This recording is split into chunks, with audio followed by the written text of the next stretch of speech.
Welcome back, everyone, for a Sky Talk for the week of March 1st through March 8th, 2021. This is Peggy Hernandez from the U46 School District Planetarium, and here we have looking west at sunset. This week it's going to be around 5:40, and boy, I'm sure noticing it's getting dark a lot later. At 5:40, it's still too bright out to see stars in any direction.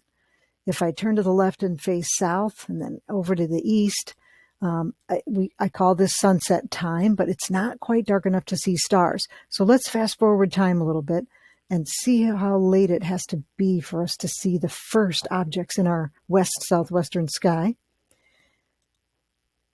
Hurrying it along, I'm spinning the Earth extra fast right now, just so we can watch the sunset happen. Ooh, here we go. The sky is turning pinkish orange. It's now 6 o'clock and Mars is visible and that bright star right there. Yep, I'll look up a little bit and here we go, 6:10. By 6:10, I can see plenty of stars.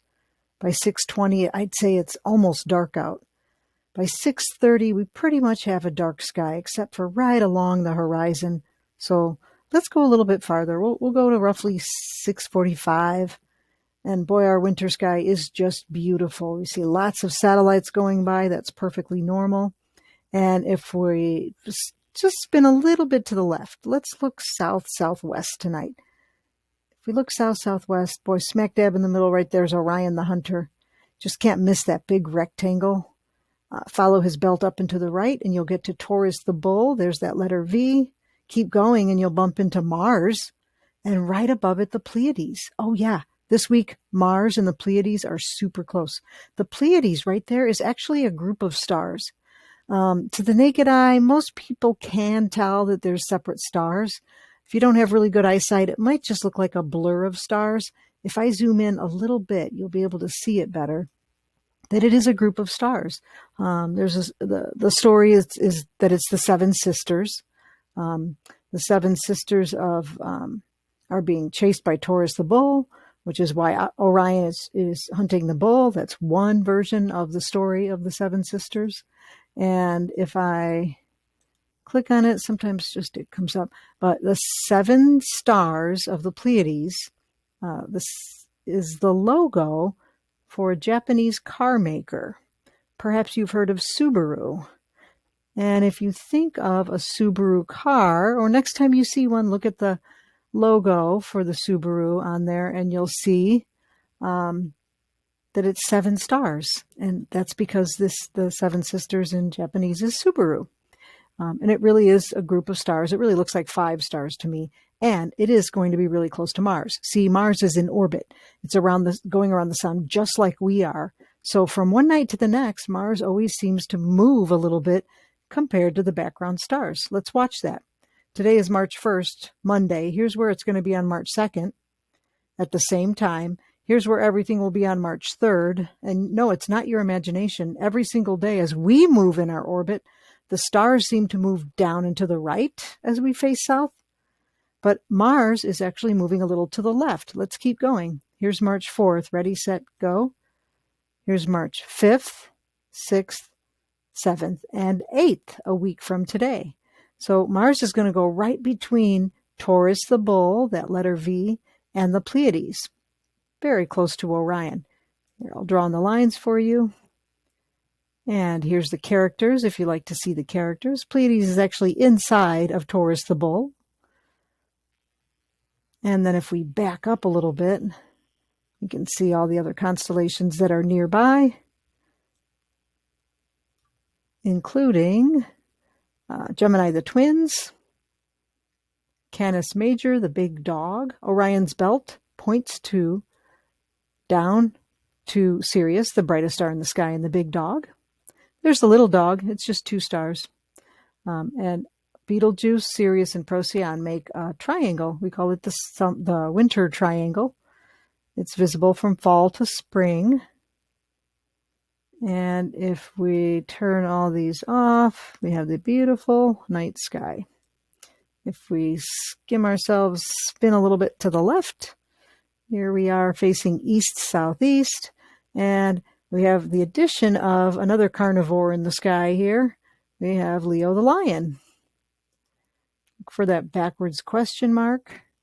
And there is Leo the lion. And if we spin a little bit more, we'll be facing north, northeast, and that's when we can see those dippers. The dippers are always in the north. Can be a little northeast or a little northwest, depending on the time of year for the Big Dipper.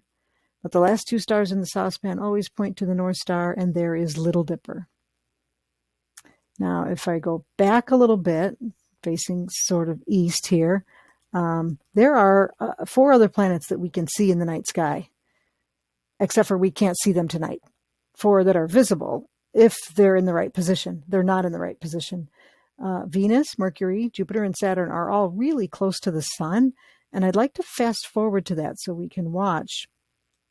If we fast forward time, we had a full moon a couple days ago, or no, last week. So right here, we're probably March 8th. We are at just about a last quarter moon, and that one doesn't come up until much, much later in the night. That's the moon that we consider a daytime moon. I'm going to fast forward a little bit. We're at 1 in the morning right now. The stars are rising and setting. I can see the beautiful Milky Way right there. I can see some satellites coming by again. I can tell because I know that we're heading towards sunrise because of that. 5:25 in the morning, we can start to see the glow of sunrise. But look, we've got the moon coming up, and right behind the moon is Saturn. And then we have Jupiter and Mercury really close to each other. I'll zoom in a little bit so we can see them better. Saturn, Mercury, Jupiter, all in a line. The next one below right here is the sun. Now, if we go back a few days to say, well, let's just go back a few days. I'm gonna go all the way to March 1st real quick. So on March 1st at the same time, it's noticeably darker. In 1 week, the sun comes up that much earlier. But I can see Saturn and Mercury, and I'm going to go a little bit later instead of 5:28. There we go. I can see all 3 of them at 5:40 in the morning. Saturn, Mercury, and Jupiter all in a line. If we go a day at a time, you'll notice that Jupiter just zipped a little closer to Mercury. This is March 2nd. Let's go one more. March 3rd, March 4th. And on March 5th, Mercury and Jupiter are at a conjunction.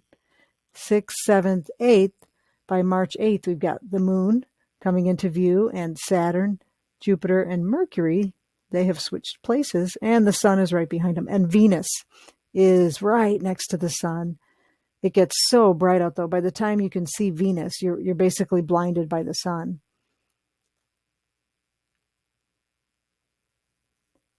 And it might not even be listed because it's so close to the sun. Oh, there it is.